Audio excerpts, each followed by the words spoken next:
ராஜேஷ், கடத்தல் வழக்கில் ஏடிஜிபியை கைது செய்து சிறையில் அடைக்க காவல்துறைக்கு சென்னை உயர்நீதிமன்றம் உத்தரவு பிறப்பித்திருக்கிறது. அது மட்டும் இல்லாமல் ஜெகன்மூர்த்தி முன்ஜாமீன் வழக்கின் விசாரணை ஜூன் 26ஆம் தேதிக்கு தள்ளி வைக்கப்பட்டிருக்கிறது. விவரங்கள்.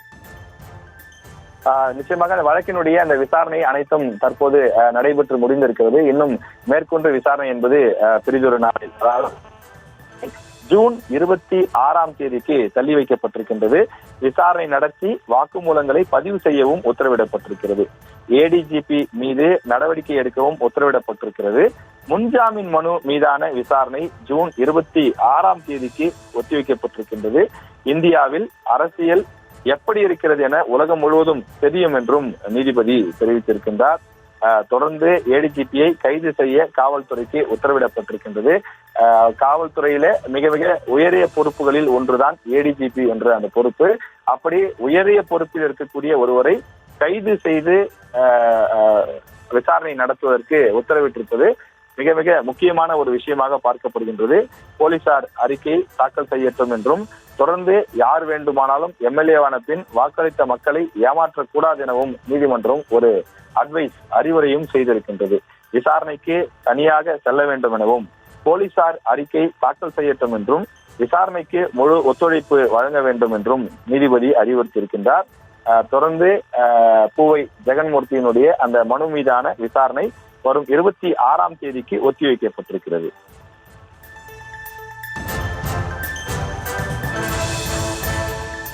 ராஜேஷ், விசாரணைக்கு தனியாக செல்ல வேண்டும் என கூறிய நீதிபதி விசாரணைக்கு ஒத்துழைப்பு தருமாறு ஜெகன்மூர்த்திக்கு உத்தரவானது பிறப்பிக்கப்பட்டிருக்கிறது. அது குறித்த விவரங்கள். நிச்சயமாக ஜெகன்மூர்த்தி தன்னுடைய அந்த அரசியல் இன்ஃப்ளூயன்ஸ், அவருடைய அந்த அதிகாரத்தை துஷ்பிரயோகம் செய்யக்கூடாது எனவும், கட்சி முதல் கடத்தல் வரை நீதிபதி பல்வேறு சரமாரி கேள்விகளை எழுப்பியிருக்கின்றார். உங்களுக்கு தொடர்பு இல்லாவிட்டாலும் உங்கள் பெயரை பயன்படுத்தியிருக்கிறார்கள் என்று சொன்னால் அதுவும் குற்றம்தான் என்று அவர் குறிப்பிட்டிருக்கின்றார். நீங்கள் நேரடியாக இந்த கடத்தலுக்கு செல்ல வேண்டும் என்ற அவசியம் இல்லை. உங்கள் பெயரை சொல்லி நீங்கள் பின்புலத்திலிருந்து இதனை செய்திருந்தாலும் கூட அதுவும் கூட குற்றம்தான், தவறுதான் என்ற ரீதியிலே நீதிபதி தற்போது இந்த விஷயங்களை குறிப்பிட்டிருக்கின்றார்.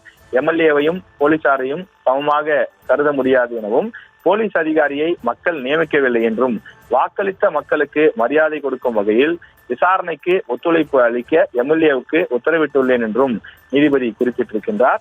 அரசு ஊழியருக்கு இந்த சலுகைகள் வழங்க முடியாது எனவும் நீதிபதி ஸ்ட்ரிக்டாக ஒரு கடுமையாகவே அவர் தெரிவித்திருக்கின்றார். அரசு அதிகாரிகள் தவறு செய்தால் என்ன ஆகும் என்ற செய்தியை சொல்ல வேண்டும் எனவும் அவர் தெரிவித்திருக்கின்றார். மறந்து கட்ட பஞ்சாயத்து நடத்தத்தான் மக்கள் வாக்களித்தார்களா என்ற ஒரு கேள்வியையும் எழுப்பியிருக்கிறார்கள். எனவே இந்த வழக்கின் மீதான விசாரணை என்பது அடுத்த கட்டமாக ஜூன் 26ஆம் தேதிக்கு ஒத்திவைக்கப்பட்டிருக்கிறது.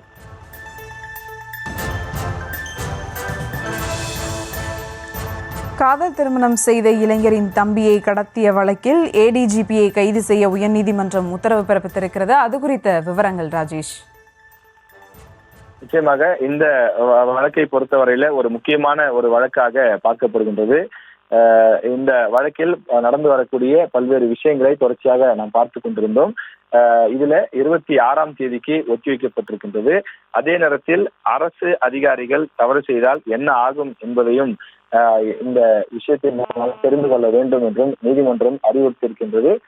காதல் விவகாரத்தில் பெண் வீட்டார் அறிவுறுத்தலின் பேரிலே இந்த கடத்தல் சம்பவம் நடைபெற்றிருப்பதாகவும், இந்த கடத்தலிலே பூவை ஜெகன்மூர்த்திக்கு தொடர்பு இருப்பதாகவும் காவல்துறை சார்பில் குற்றச்சாட்டு முன்வைக்கப்பட்டிருக்கின்றது.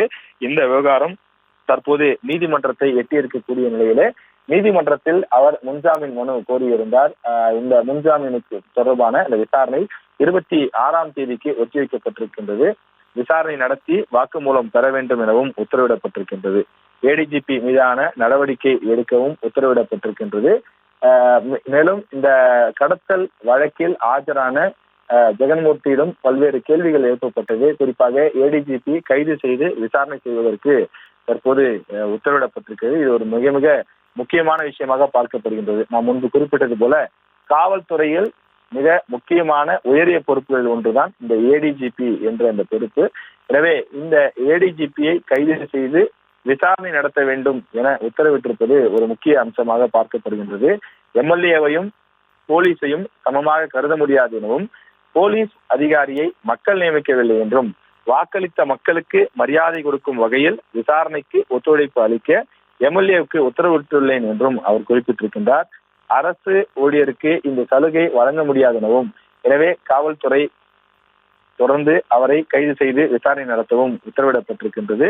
அரசு அதிகாரிகள் தவறு செய்தால் என்ன ஆகும் என்ற செய்தியை சொல்ல இந்த விவகாரத்தில் இப்படி ஒரு விஷயம் அறிவுறுத்தப்பட்டிருப்பதாகவும் நீதிபதி தெரிவித்திருக்கின்றார்.